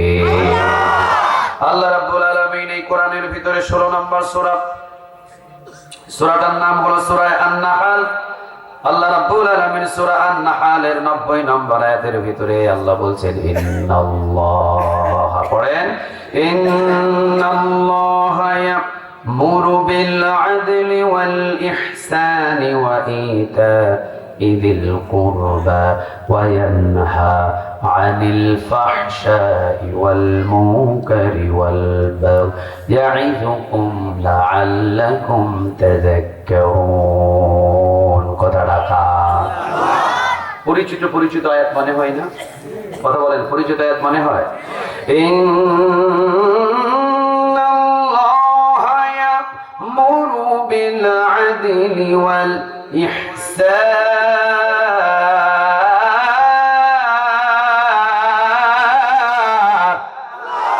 আল্লাহ রাব্বুল আলামিন বলছেন, ইন্না মানে নিশ্চয়, আল্লাহ মানে আল্লাহ, ইয়া'মুরু মানে আল্লাহ আদেশ দিচ্ছেন। আদেশটা কার? আর একটু ছেড়ে বলেন কার? বিল আদল, ইনসাফ ওয়ালা হয়ে যাও, ওয়াল ইহসান, ইহসান ওয়ালা হয়ে যাও, ওয়া ইতা'i যিল কুরবা, আত্মীয় স্বজনদের হক গুলো দিয়ে দাও, ওয়া ইয়ানহা, এবং আমি নিষেধ করছি তিনটা, আদেশ করলেন কিন্তু তিনটা, ওয়া ইয়ানহা, এখন আল্লাহ বলছেন নিষেধ করে দিয়েছি তিনটা, সেই তিনটার ভিতরে হলো একটা আনিল ফাহশা, অশ্লীলতা ছেড়ে দাও, ওয়াল মুনকার, মন্দ সমস্ত কাজ ছেড়ে দাও, ওয়াল বাগই, মানুষের উপরে জুলুম করা ছেড়ে দাও, তিনটা ছেড়ে দাও। ইয়া'iযুকুম লা'আল্লাকুম তাযাক্কারুন, সেই জমিনের ভিতরে তিনটা ধরবে এবং তিনটা ছাড়বে, ওই জমিনের ওই দেশের সকল মানুষদেরকে জান্নাতি মানুষ হিসাবে কবুল করে নেবেন তিনি কে? মুফাসসিরিনে কিরাম বলেছেন এই আয়াতটা এত দামি, কোরআনের কোন আয়াত যদি নাজিল না হয়ে শুধুমাত্র সূরা আন-নাহলের 90 নম্বর আয়াত আল্লাহ পাঠিয়ে দিয়ে বলতেন এইটা মানো তিনটা, আর তিনটা অমান্য করে অস্বীকার, তিনটা মানো তিনটা ছাড়ো, এইভাবে তোমরা জীবন যাপন করো। ইয়া'iযুকুম লা'আল্লাকুম তাযাক্কারুনের ব্যাখ্যায় মুফাসসিরিনে কিরাম বলেন এই একটা আয়াত পৃথিবীর সকল মানুষকে জান্নাতে পৌঁছায় দিত। ধরতে হবে কয়টা? তিনটা। ছাড়তে হবে কয়টা? তিনটা। আল্লাহ রাব্বুল আলামিন এখানে 6টা নসিহত করেছেন। নসিহতটা মাহমুদুল হাসানের নয়, নসিহতটা বাংলার কোন বক্তার নয়, নসিহতটা কার? আরো জোরে বলেন কার? আল্লাহ রাব্বুল আলামিন কি বললেন? ইন্না মানে নিশ্চয়ই, আল্লাহ মানে আল্লাহ, ইয়া'মুরু মানে আল্লাহ আদেশ দিচ্ছেন, বিল আদল, ইনসাফ ওয়ালা হয়ে যাও। ইনসাফের বিচার আমাদের জমিনের ভিতরে নাই, যার জন্য নিরপরাধ মানুষদেরকে জেল খাটতে হয়। আসতে বলেন ঠিক। 50 বছর কোরআনের দাওয়াত দিয়ে বিনা অপরাধে 13 বছর জেলখানায় রাখে, এটার নাম ইনসাফ নয়। ইনসাফ নয়। প্রধানমন্ত্রী খালেদা জিয়া কি অপরাধটা ছিল? আহা, কি নির্যাতন, কত নির্যাতন! আল্লাহ আল্লাহ আল্লাহ, নির্যাতন করে নাই? কথা বলেন না কেন করে নাই? সব খালি বিএনপির ভিতরে সন্ত্রাস, সব খালি জামাত ইসলামের ভিতরে সন্ত্রাস, আর ওই দলের ভিতরে সব বড় বড় ক্ষতি। কথা বলেন না কেন? সব বড় বড় ক্ষতি। ইনসাফ কি ছিল? কথা বলেন, ইনসাফ কি ছিল? আল্লাহ বলছেন বিল আদল, ইনসাফ ওয়ালা হয়ে যাও। যারা 17টা বছর ক্ষমতায় ছিলেন, যদি ইনসাফের বিচার বাংলাদেশে করতেন, চোরের মতো পিছনের দরজা দিয়ে পার লাগতো না। প্রথম কারণ তাদের ভিতরে ইনসাফ ছিল না। প্রথম কারণ দলীয় লোক, নিজের দলীয় লোক চুরি করেছে, ডাকাতি করেছে, ফেন্সিডিল খেয়েছে, নির্যাতন করেছে, ধর্ষণ করেছে। আমার দলীয় লোক 7 খুন মাপ, আর অন্য দলীয় লোক বিএনপি বলেন, জামাত বলেন, ভালো মানুষ, সালাম কালাম দেয়, মসজিদে 5 ওয়াক্ত নামাজ পড়ে, শুধু একটু দল আলাদা করে, রাতের অন্ধকারে ধরে নিয়ে ক্রস ফায়ারে দিয়ে শেষ করে দিয়েছে। ইনসাফ আছে? কথা বলেন, ইনসাফ ছিল? ইনসাফ যদি না থাকে, সে যত বড় ইমানদারি দেখা জমিনে বিচার শুরু করে দেন, তার একজন তিনি কে? কারণ সে তো জুলুমি করেছে, সে তো ইনসাফ করে নাই। আল্লাহ বলেছেন নামাজের হিসাব কিয়ামতের ময়দানে হবে, জিনাকারীর হিসাব কিয়ামতের ময়দানে হবে, সুদখোরের বিচার কিয়ামতের ময়দানে হবে। আর যদি জমিনে মানুষের উপরে কেউ জুলুমি করে, সেটার বিচার দুনিয়া থেকে শুরু হবে। নমরুদ জুলুমি করেছেন ইব্রাহিম আলাইহিস সালামের উপরে, মশা দিয়া তারে ধ্বংস করেছেন তিনি কে? ফেরাউন জুলুমি করেছেন মূসা আলাইহিস সালামের উপরে, পানিতে সুবায়া তাকে ধ্বংস করেছেন তিনি কে? আব্রাহাম হস্তি বাহিনী নিয়ে আল্লাহর কাবা ঘর ভাঙার জন্য মক্কাবাসীর উপরে জুলুমি করেছেন, তাকে পাখি দ্বারা ধ্বংস করেছেন তিনি কে? বিশ্ব নবীকে হত্যা করার জন্য আবু জেহেল 21 বার চেষ্টা করেছে। মাআজ এবং মুআজ রাদিয়াল্লাহু তাআলা আনহুমা ছোট ছোট দুইজন বাচ্চা দিয়ে এই জালিমকে ধ্বংস করে দিয়েছেন তিনি কে? আল্লাহ বলছেন জমিনের ভিতরে, আল্লাহ বলছেন জমিনের ভিতরে যখন কোন জালিম তৈরি হয়, এই জালিমদেরকে আমি ছোট ছোট আযাব দ্বারা ধ্বংস করি। কাউকে পানি দ্বারা ধ্বংস করি, কাউকে মশা দ্বারা ধ্বংস করি, কাউকে আবাবিল পাখি দ্বারা ধ্বংস করি, অথবা কাউকে আমি মাছ এবং মাছ ছোট বাচ্চা দ্বারা ধ্বংস করি, আবার কাউকে আমি ভিতরে এমন ভয় ঢুকিয়ে দিই 18 রকমের খাবার রান্না করে না খেয়ে চোরের মতো পেছনের দরজা দিয়ে পালাতে বাধ্য হয়। আপনারা মনে করবেন ছাত্র আন্দোলনে দেশ ছেড়েছে? ছাত্র আন্দোলনে পর্যন্ত বহুবার হয়েছে, তারা ছিল ওসিলা, কিন্তু ডিসিশন দেওয়ার মালিক ছিলেন একজন, তিনি কে? আরো জোরে আওয়াজ দিয়ে বলেন তিনি কে? এই জন্যই ছাত্র আন্দোলনের একটা নীতি ছিল, ছাত্র আন্দোলনের একটা চাহিদা ছিল। এই ছাত্র আন্দোলনের চাহিদা ছিল হলো পদত্যাগ। আল্লাহ বললেন, না বেটা, 17টা বছর যতটা নির্যাতন হয়েছে তোদের উপরে আমি আল্লাহ জানি, এটাকে পদত্যাগ দিলে হক আদায় হয় না, এটাকে করতে হবে দেশ ত্যাগ। সিদ্ধান্তটা কার? আরো জোরে আওয়াজ দিয়ে বলতে হবে কার? জুলুমি করেছে, জুলুমের বিচার দুনিয়া থেকে শুরু করেন তিনি কে? আরো জোরে বলেন তিনি কে? এই জন্য বলেছেন বিল আদল ইনসাফ ওয়ালা হয়ে যাও। ইনসাফ যদি না থাকে, ক্ষমতার চেয়ারে বসার পরে যদি ইনসাফ ওয়ালা না হয়, ওই জাতি ধ্বংস হতে বেশি দিন দেরি লাগবে না। কথাটা আমার নয়, কথাটা কার? আরো জোরে বলেন কার? বিল আদল ইনসাফ ওয়ালা হয়ে যাও। বিশ্বনবীর কাছে বিচার এসেছে, কুরাইশ বংশের একজন মহিলা চুরি করেছে, চুরি করলে হাত কাটার আইনটা কার? আস-সারিকু ওয়াস-সারিকাতু ফাকতাউ আইদিয়াহুমা। চুরি করলে হাত কেটে দাও, আইনটা আমার নয়, আপনার নয়, আইনটা কার? বাংলাদেশের টাকাগুলো সুইস ব্যাংকে জমা হয়ে যায়, বাংলাদেশের টাকাগুলো বিদেশ ব্যাংকে জমা হয়ে যায়, বাংলাদেশের টাকাগুলো পাচার হয়ে কানাডায় বাড়ি তৈরি হয়, বাংলাদেশের টাকাগুলো জনগণের টাকাগুলো নিচের অ্যাকাউন্টে আত্মসাৎ করে নিয়ে নেয়। যদি হাত কাটার আইন বাংলার জমিনে থাকতো, একটা চুলের হাত যদি ইনসাফের কোরআনের আইন অনুযায়ী কেটে দেওয়া হতো, বাংলাদেশ চুর মুক্ত দেশ হয়ে যেত। ঠিক না বেঠে? একটা চুলের হাত কেটে দেন, 1000 চুল তওবা করে আল্লাহর ওলি হয়ে যাবে। আস্তে বলেন ঠিক, আওয়াজ দিয়ে বলেন ঠিক না বেঠে? কোরআনের শাসন ব্যবস্থাটা কত সুন্দর দেখেন, কোরআনের শাসন ব্যবস্থাটা কত সুন্দর দেখেন। জেলখানার ভিতরে জেনাখোরকে ঢোকায়, খুনিদেরকে ঢোকায়, একজন গ্রেফতার করে যারা বড় বড় পাপিষ্ঠ, বড় বড় পাপ করেছে তাদেরকে জেলখানার ভিতরে ঢুকিয়ে দেয় ওমর। ওমর জেলখানায় ঢুকে প্রথম নম্বরে যাবজ্জীবন কারাদণ্ড। প্রথমে কি? যাবজ্জীবন কারাদণ্ড। 3 মাস চলে যায়। ওমর রাদিয়াল্লাহু তাআলা আনহু জেলখানার ভিতরে নামাজ বাধ্যতামূলক পড়তে হবে। 3 মাস পরে ওমর যাবজ্জীবন কারাদণ্ড মানুষটাকে ডেকে নিয়ে আসে। ডেকে নিয়ে আসার পরে ওমর রাদিয়াল্লাহু তাআলা আনহু বলেন, তুমি যদি কোরআনটাকে মুখস্থ করার জন্য চেষ্টা করো, মানে কোরআনটাকে যদি মুখস্থ করে ফেলতে পারো, 10 বছর আগে তোমাকে ছেড়ে দেওয়া হবে। সুবহানাল্লাহ বললেন না? 10 বছর আগে তোমাকে ছেড়ে দেওয়া হবে। সে বলতেছে, ওমর আমি যদি কোরআন মুখস্থ করি 10 বছর আগে কি আমি ছাড়া পাবো? হ্যাঁ, 10 বছর আগে ছেড়ে দেওয়া হবে। চলে গেলেন, কোরআন মুখস্থ করে ওমরের সামনে এসে দাঁড়ায় কোরআন শোনালেন। ওমর রাদিয়াল্লাহু তাআলা আনহু তিনি বললেন, এখন হলো তুমি যদি মসজিদে দাঁড়ায় খুতবা দিতে পারো, আরো 5 বছর সাজা কমে যাবে। মসজিদে দাঁড়িয়ে খুতবা দেওয়ার অবস্থান হয়ে গেল, খুতবা দিলেন।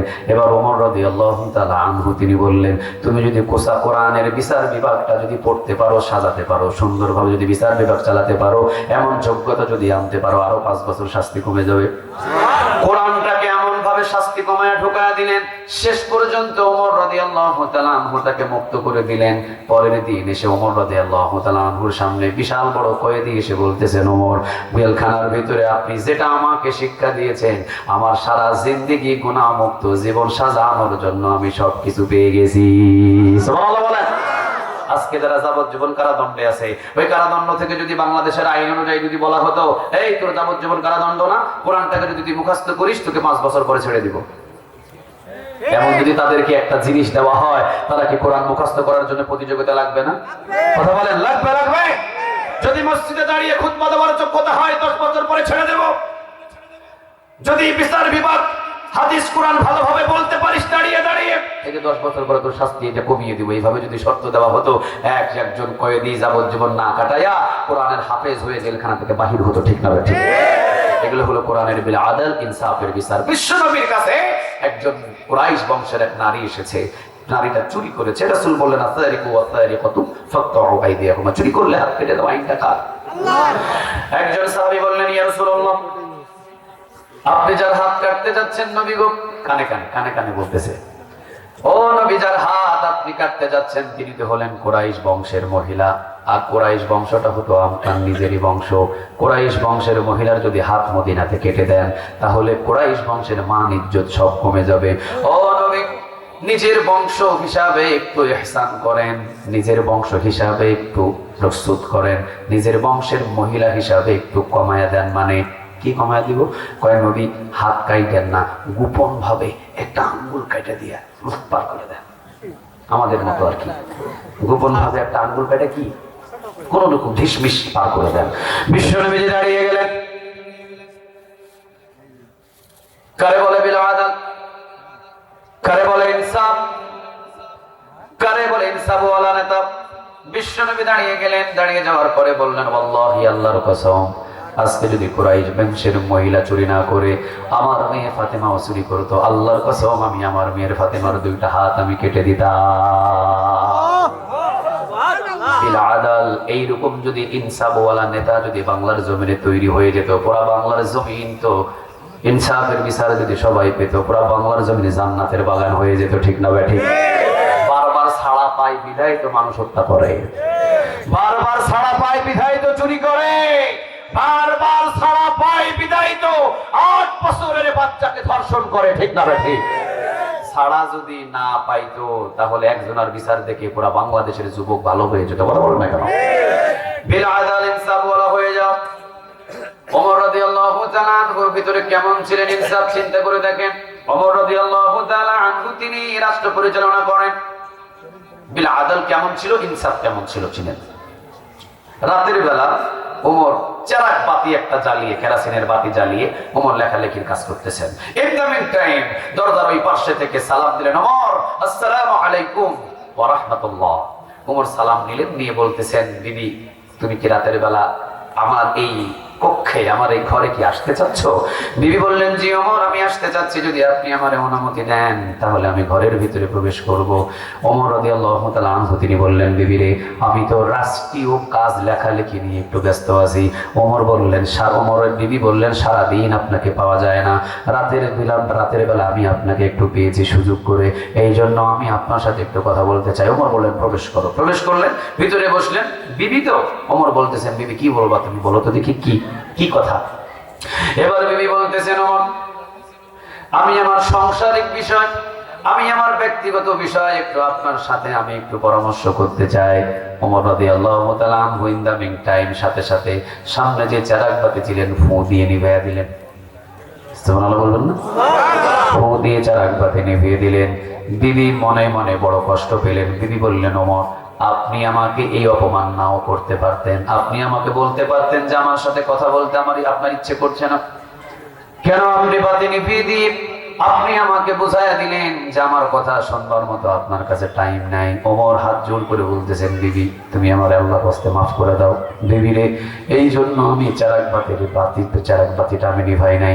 বিবি, এই জন্য আমি চেরাগ বাতিটা নিভালাম, কারণ হলো তোমার ব্যক্তিগত কথা শুনবার জন্য যদি এই চেরাগ বাতির 12.5 লক্ষ বর্গ মাইলের জনগণের ট্যাক্সের টাকা দেওয়া এই কেরাসিনের তেল, এই তেল যদি তোমার ব্যক্তিগত গল্প শোনার জন্য জ্বালায়, কিয়ামতের দিন আমি ওমরকে আল্লাহর কাঠ গড়ায় দাঁড় করাবেন তিনি কে? আছে এমন ইনসাফ? কথা বলেন না কেন? আছে এমন ইনসাফ? বিশ্বনবী সাল্লাল্লাহু আলাইহি ওয়াসাল্লামের ইন্তেকালের পরে আবু বকর সিদ্দিক রাদিয়াল্লাহু তাআলা আনহু তিনি ছিলেন রাষ্ট্রপ্রধান। আবু বকরের বিবি আসছে, আসার পরে বলতেছে আপনি একটু আমারে পায়েস খাওয়ান। কি খাওয়ান? কথা বলেন কি খাওয়ান? আপনি একটু আমারে পায়েস খাওয়ান। পায়েস বড় ভালোবাসতেন আবু বকরের বিবি। তিনি বললেন আপনি একটু আমারে পায়েস খাওয়ান। আবু বকর সিদ্দিক রাদিয়াল্লাহু তাআলা আনহু তিনি বললেন বিবি অমুক এলাকায় এখনো খাবার পৌঁছাতে পারি নাই, আমি তোমাকে সময় করে হলে একদিন পায়েস খাওয়াবো। 1 মাস 2 মাস চলে গেছে, পায়েসের কোনো ব্যবস্থা হয় নাই। আবু বকর সিদ্দিক রাদিয়াল্লাহু তাআলা আনহুর বিবি তিনি চিন্তা করলেন আবু বকর হয়তো রাষ্ট্রপ্রধান হলেও আমাকে পায়েস হয়তো খাওয়াতে পারতেছেন না। 1 মাস পরে পায়েসের একটা বাটি নিয়ে আবু বকরের সামনে গিয়ে দিয়ে বলতেছেন আপনি পায়েস খান।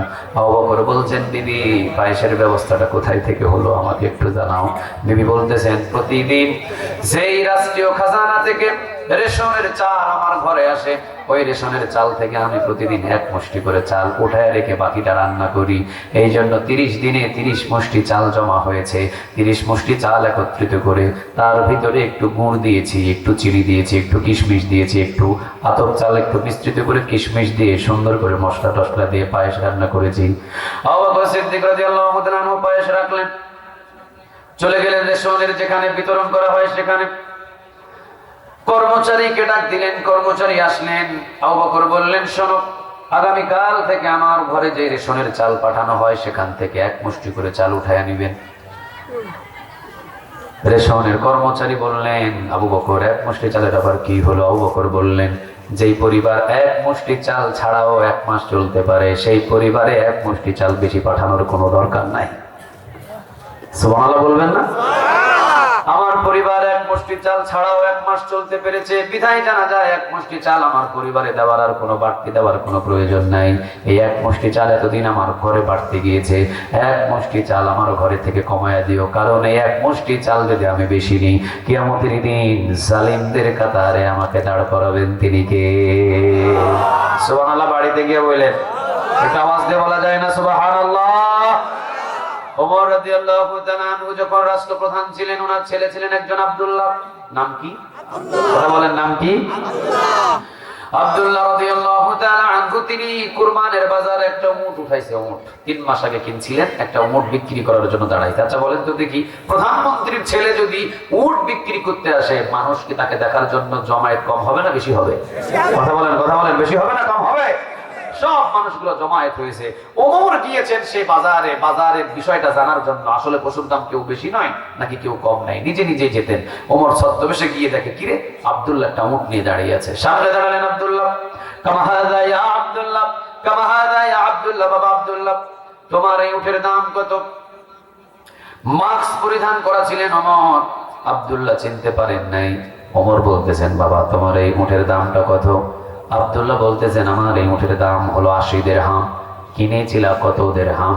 তিনি বললেন কিনেছিলাম ঠিক আমি 60 দিরহাম, বিক্রি করব 80 দিরহাম। 60 দিরহাম দিয়ে কিনেছো, 80 দিরহাম দিয়ে বিক্রি করবা। হ্যাঁ পেলে লালন পালন করেছো কয় মাস? 3 মাস। চলে গেলেন ওমর। একটু পরে বাজার ঘুরে এসে ওমর রাদিয়াল্লাহু তাআলা আনহু তিনি সামনে দাঁড়িয়ে বলতেছেন আব্দুল্লাহ তুমি কি আমারে চিনতে পারছো? আব্দুল্লাহ দাঁড়ায় কয় আব্বা আপনি? সুবহানাল্লাহ বলে, হ্যাঁ আমি তোর আব্বা। বাবা তুই আবার কোন দিন থেকে উট ব্যবসায়ী শুরু করলি? আস্তে আস্তে বলতেছে কোন দিন থেকে উট ব্যবসা শুরু করলি? এই 3 মাস আগে একটা কিনছিলাম বাবা। 3 মাস আগে কিনছিলা? কোথায় বানছিলা? ওই খেজুর বাগানে মসজিদে নববীর পিছনে। তুমি এটারে খাওয়াইছো কি? কয় মসজিদে নববীর পিছনে যে মাঠ পড়ে আছে না, এই মাঠের সব ঘাসগুলো কেটে কেটে আমি আমার উটটাকে খাওয়াইছি। ওমর বলতেছে ওই মাঠ কি তোর বাপের? যে উটটাকে তুই ঘাস খাওয়াইছিস, এই উটের ঘাসগুলা কিনে আনা খাওয়াইলি যেগুলো কাটি কাটি, এই মাঠ কি তোর বাপের? আব্দুল্লাহ বলতেছেন না। কার? কয় এই মাঠের মালিক তো মদিনার জনগণ। মদিনার জনগণের জমিনের ঘাস কেটে কেটে তোর উটটাকে 3 মাস খাওয়ানোর পর মদিনার কুরবানের বাজারে 80 দিরহাম দিয়ে বিক্রি কইরা 20 দিরহাম লাভ করে পকেট গরম করবা সুযোগ নাই। ওমরের ফয়সালা, মদিনার জনগণের জমিনের ঘাস খাইয়ে নিজের উটটাকে 20 দিরহাম দিয়ে বিক্রি করছো। এই 20 দিরহাম তোমার হক নয়, মদিনার জনগণের হক। মদিনার রাষ্ট্রীয় খাজানায় জমা দিয়ে দিও। কারে বলে বিল আদব, কারে বলে ইনসাফ?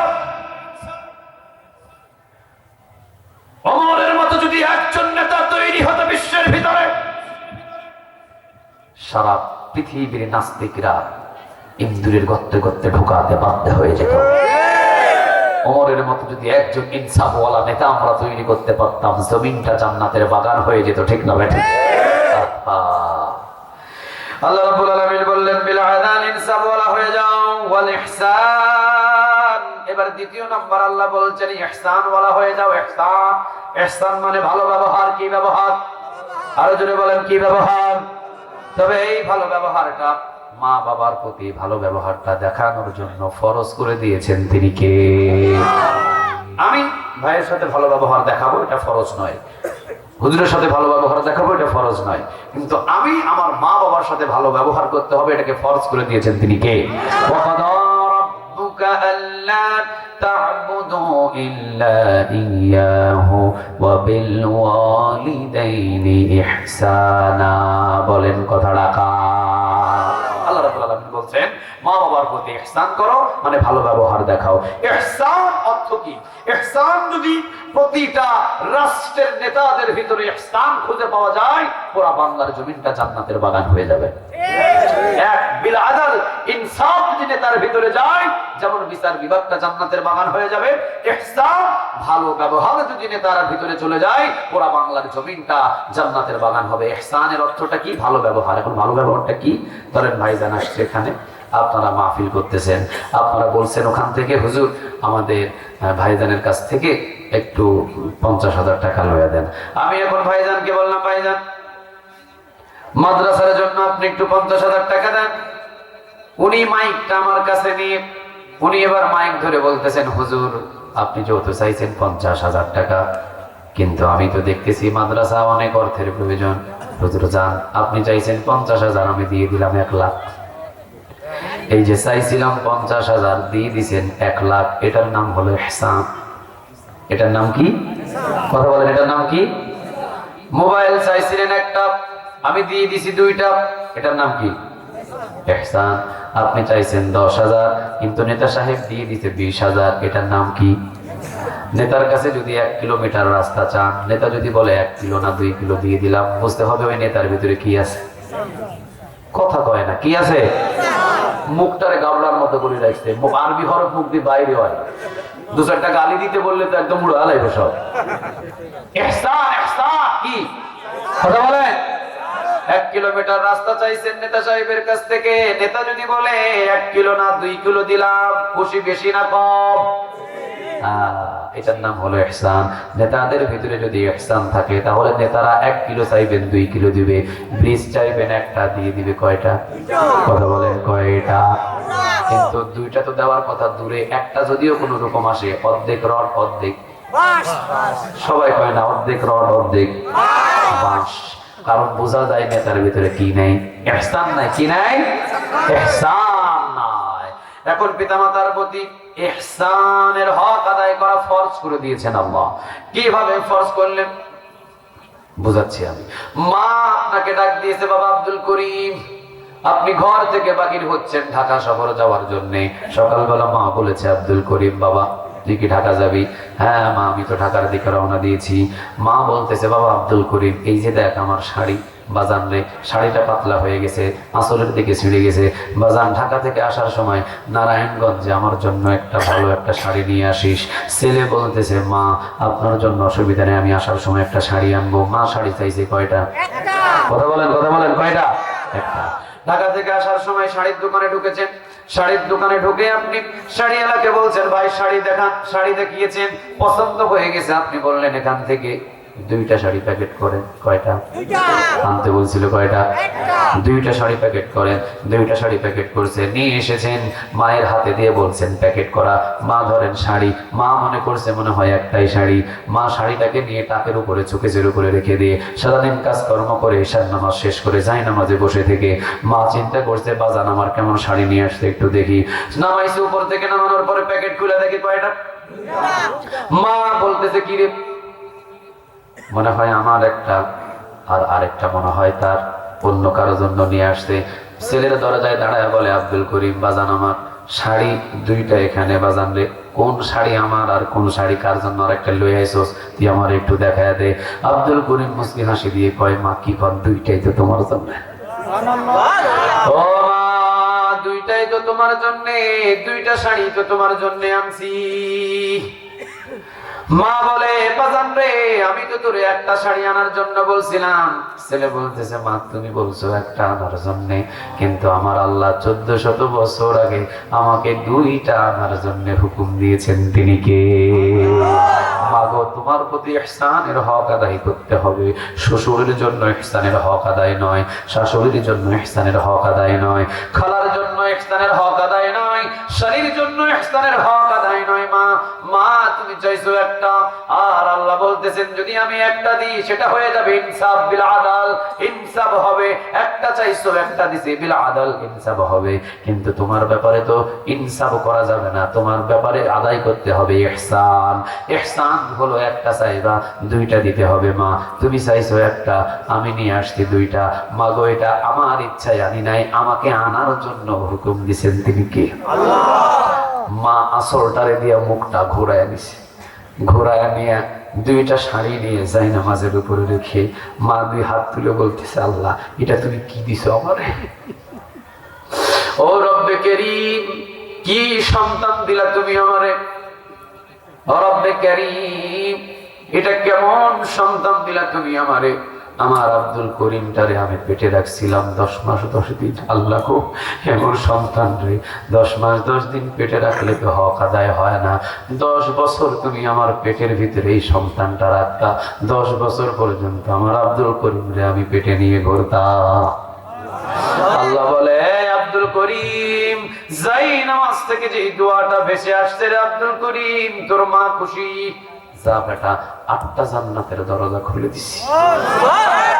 একটা দুইটা না, একটা দুইটা না। মা যেহেতু যায় নামাজ থেকে তোর জন্য খুশি হয়ে গেছে।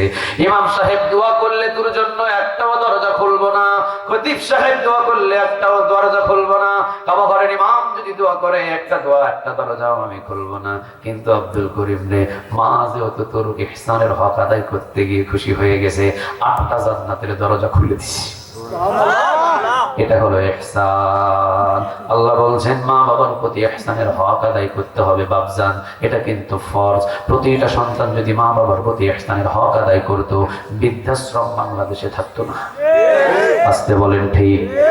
আর নেতাদের ভিতরে যদি ইহসান থাকতো, চাইতেন 1 কিলোমিটার রাস্তা পেয়ে যেতেন 2 কিলোমিটার রাস্তা, চাইতেন 1000 পাইতেন 2000, চাইতেন একটা ব্রিজ পাইতেন 2টা ব্রিজ। জমিনের ভিতরে শান্তি দিয়ে দিতেন তিনি কে?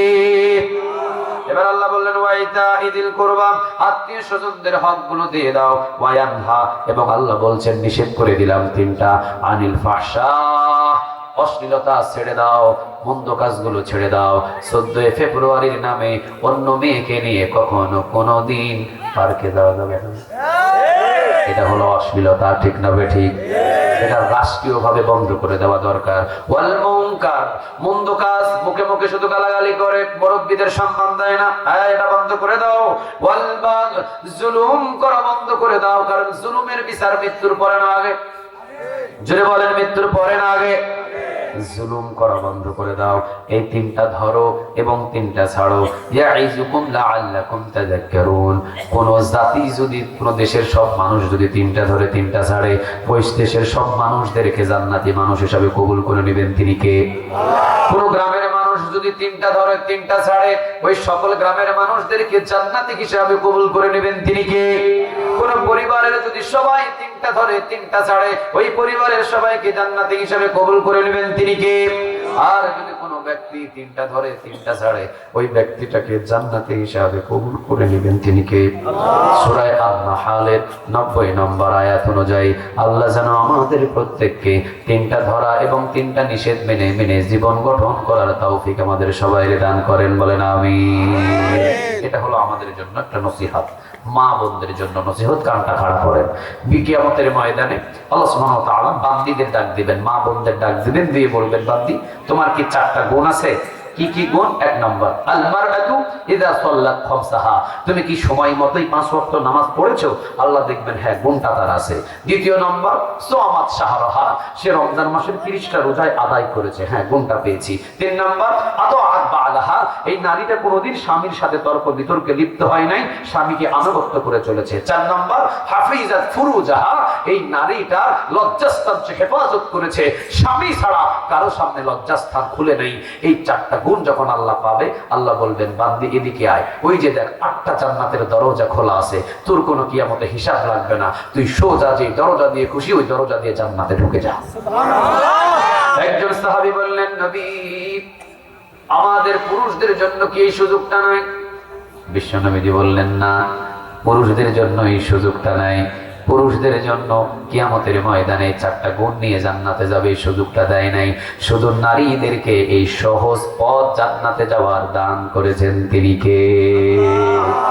1 নাম্বার আল মারআতু ইযা সাল্লাত খামসাহা, মাগো আযান হওয়ার সাথে সাথে আপনি নামাজে দাঁড়িয়ে যাবেন। 2 নাম্বার সামাত শাহরাহা, রমজান মাসের 30টা রোজা আদায় করবেন।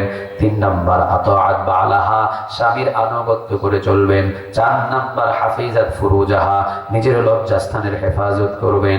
এই 4টা গুণ যদি কিয়ামতের ময়দানে নিয়ে উঠতে পারেন, আল্লাহ আপনাকে ডাক দিয়ে বলবেন, বান্দি কোনো হিসাব লাগবে না, হিসাবের জন্য কোনো লাইনে দাঁড়াতে হবে না, আমি আল্লাহ তোকে 4টা গুণের ওসিলায় মাফ করে দিলাম, 8টা জান্নাতের দরজা খোলা রেখেছি, যেই দরজা দিয়ে খুশি ওই দরজা দিয়ে জান্নাতে প্রবেশ কর। আল্লাহ যেন এই চুয়াডাঙ্গা জীবননগর সকল মা বোনদেরকে এই 4টা নেক আমল করার জন্য কবুল আর মঞ্জুর করে নেয়, বলেন আমিন। আরো জোরে একটু আওয়াজ দিয়ে বলেন তো দেখি আমিন।